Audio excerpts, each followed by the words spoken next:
Bonjour, j'espère que vous allez bien. Nous voici pour une nouvelle vidéo de Hello Web. Je le rappelle, c'est 52 vidéos dans l'année, donc une vidéo par semaine, hormis la semaine de Noël. D'accord. Et d'ailleurs, à ce propos, j'espère à tous que vous avez passé un joyeux Noël et que vous allez passer une très belle année 2020. D'accord. Donc, plein de bonnes choses, la santé, le bonheur, enfin bref, tout ce que vous souhaitez. Ok. Et j'espère que ça se réalisera. Et donc aujourd'hui, dans cette vidéo, on va voir la balise title. Qu'est-ce que c'est la balise title? J'en parle dans mes formations, enfin en tout cas dans ma formation de référencement naturel, Nectar de SEO, que d'ailleurs vous pouvez tester gratuitement. Tout est dans la description, donc n'hésitez pas. Vous pouvez la tester gratuitement. Elle est également, c'est une formation qui est également finançable, d'accord, par des fonds de financement, notamment pour les artisans. D'accord. Donc si parmi vous il y a des artisans ou des entrepreneurs ou etc. qui veulent se faire financer la formation, il n'y a pas de problème, on s'occupe de tout, vous nous contactez et nous on vous guide dans les démarches. Donc toutes les infos sont dans la description et donc vous pouvez la tester gratuitement. Vous aurez quelques vidéos pour vous donner une petite idée de la formation. Donc, la balise title est hyper importante en référencement.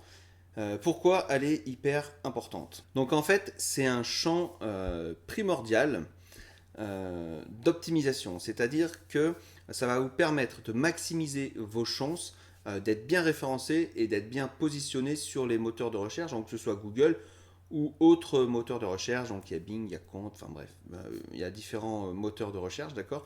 On utilise en France principalement Google. Donc voilà.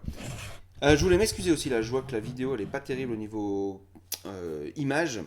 Il fait pas très beau à l'heure où je tourne la vidéo et j'ai ma lampe de studio qui a l'ampoule qui a pété. Donc du coup, le temps que j'en recommande une, voilà. Donc c'est pour ça. Donc désolé pour la qualité d'image. Également. Donc je disais la balise title, c'est un point important pour son référencement naturel et il faut l'optimiser un maximum. Donc en fait, la balise title, c'est la balise titre du codage HTML. Alors le HTML, j'en parle également régulièrement dans les vidéos ou en tout cas dans ma formation Nectar de SEO. C'est quoi le HTML? Alors le HTML, c'est un nom un peu barbare, enfin comment dire? Les initiales veulent dire Hypertext Markup Language. Donc on abrège justement en HTML. Donc en fait, c'est ce qui vous permet de coder ou de concevoir une page web. D'accord. Donc par exemple, quand vous utilisez WordPress, Joomla, Wix ou ce que vous voulez comme CMS, vous rentrez comme du traitement de texte, comme si c'était sur Word. Donc pour vous, vous écrivez normalement, mais en fait, c'est codé en HTML. Il y a souvent un petit bouton où on peut mettre du code directement et écrire en codé. D'accord? Donc ça, c'est du HTML. Et le langage CSS, c'est en fait ce qui va permettre de mettre en forme tout ça, de faire le design de votre site. Voilà, grosso modo, il y a deux langages, HTML et CSS quand on fait un site internet. Et donc, cette balise title donc, est tout simplement du codage HTML. Okay. Donc ça permet en fait à Google de lire votre page. Voilà, pour faire simple. Donc cette balise, elle est importante parce qu'en fait, elle va décrire le contenu d'une page. Elle va être une description qui va être envoyée au moteur de recherche, donc comme signal en disant par exemple formation référencement naturel, ça va être par exemple le titre, votre balise title, d'accord? Et du coup, Google il dit ah ok, le robot de Google, il va dire ah ok c'est bon. Cette page va parler de formation référencement, d'accord? Donc elle pourrait être correctement, ce qu'on appelle indexée, ok? Et ensuite, le titre, il va être repris sur les pages de résultats des moteurs de recherche, qu'on appelle le SERP, mais j'en parlerai dans une prochaine vidéo. Et donc, il va donner une information, en fait, précieuse aux utilisateurs pour savoir sur quel titre il va falloir cliquer, sur le titre qui va l'intéresser, d'accord? Je vous mets en copie d'écran les balises title, à quoi ça ressemble. En gros, c'est ce que vous voyez lorsque vous tapez une recherche. Alors, on va voir comment l'optimiser pour le référencement naturel, donc pour le SEO.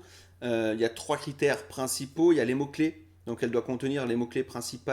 Elle doit contenir, pardon, le mot-clé principal de votre requête. Par exemple, si c'est jardinière en béton, d'accord, et ben ça doit contenir jardinière en béton dans votre balise, ok.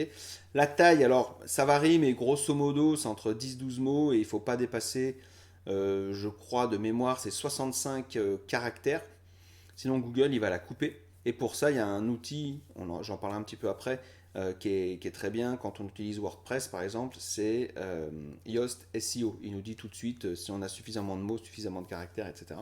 Et il y a une question d'attractivité. Alors, ce n'est pas forcément Google qui va dire ouais, cette page est attractive. Il va surtout le voir par rapport au taux de clic que va générer votre title, votre balise title. Donc, c'est ça en fait. Est-ce que ça va donner envie à vos utilisateurs ou aux internautes de cliquer sur votre titre, sur votre balise titre ou pas? Ou est-ce qu'ils préféreront cliquer sur l'autre? Donc c'est pour ça que la page, la balise title est très importante. Pour finir, l'idée c'est tout simplement d'avoir peut-être quelques recommandations un petit peu utiles pour votre balise. La première, ça va être de se mettre dans la peau de celui qui va faire la recherche, de l'utilisateur, d'accord? Donc il faut bien comprendre les besoins et les enjeux de la requête. Il faut bien valoriser les arguments, on va dire les arguments importants, les arguments phares de votre requête. Voilà, donc éventuellement intégrer des données commerciales, par exemple jardinière béton pas cher, ou jardinière béton, bénéficier de 30% de réduction, quelque chose comme ça, voilà, dans votre balise title par exemple, ça peut être si vous décidez de faire une page de promotion, etc. Donc l'idée, ça va être aussi on parlait d'attractivité, ça va être d'utiliser le meilleur ou le meilleur pour vos jardinières ou top 10 des meilleures jardinières, enfin voilà, ou top 10 de ce que vous voulez, hein, d'accord. Mais ça fait toujours, ça attise toujours un peu la curiosité de l'utilisateur. Alors je finirai simplement comment mettre en place sa balise title. Alors selon ce que vous utilisez, moi je vais surtout parler si vous utilisez WordPress ou Joomla. Donc c'est très facile, il y a des champs exprès pour ça. Donc sur Joomla, c'est pareil, je le montre dans ma vidéo et je ferai un tutoriel d'ailleurs là-dessus, mais je le montre dans ma vidéo de formation. Il y a des champs spécifiques où vous pouvez rentrer votre balise title. Il ne faut pas confondre la balise title et les titres H1, H2, etc. Et je ferai d'ailleurs aussi une vidéo Hello Web là-dessus, sur les titres H2, H1, etc. Parce que c'est un petit peu différent quand même. Donc comment la mettre en place? Soit vous rentrez dans les champs, d'accord. Ensuite sur WordPress, vous utilisez, je le disais tout à l'heure, Yoast SEO, qui est un plugin extraordinaire. Et sinon, après, vous pouvez aller coder. Vous pouvez aller un petit peu coder pour modifier la balise. Donc dans un éditeur de texte, dans le CMS ou dans... Donc voilà. Mais en général, maintenant, on peut le faire soi-même dans des champs et c'est très très simplifié. Ok. Et puis vous avez tout de suite un aperçu de ce que vous donnez. Je finirai par une dernière petite remarque sur une erreur à éviter. Attention, chaque balise title doit être unique. Et donc chaque titre doit correspondre à une requête bien précise. C'est hyper important, d'accord. Donc voilà. C'est pour ça qu'on dit souvent une page web égale un mot-clé. Parce que en fait, votre mot-clé va être dans la balise title et il va être repris dans la structure des titres, donc H1, H2, H3, et dans votre contenu. Voilà. C'est pour ça que c'est important. J'espère avoir été assez clair. N'oubliez pas, Hello Web, c'est 52 vidéos, une vidéo par semaine. Pour l'instant, j'arrive à tenir le rythme. Je vais tourner d'autres vidéos là et je vais programmer tout ça. Je vais également pour 2020 mettre un petit peu plus de tutos parce qu'on m'en demande. C'est juste qu'en ce moment, je n'ai pas trop eu le temps. Et je vous rappelle que vous pouvez vous former avec helweb.fr, donc des formations qui sont finançables par les fonds de formation. Donc n'hésitez pas à me contacter si c'est le cas. Donc il y a des formations sur la création de site internet pour le moment, donc Joomla et WordPress. Et ensuite il y a la formation Nectar de SEO, donc où vous allez apprendre vraiment l'essentiel du référencement naturel avec des exercices, avec de la mise en application et évidemment toutes les informations possibles. Donc voilà, donc n'hésitez pas, vous pouvez la tester gratuitement. Vous pouvez cliquer par ici, il doit y avoir des vidéos qui s'affichent. Moi je vous dis à très bientôt pour une prochaine vidéo. Ciao!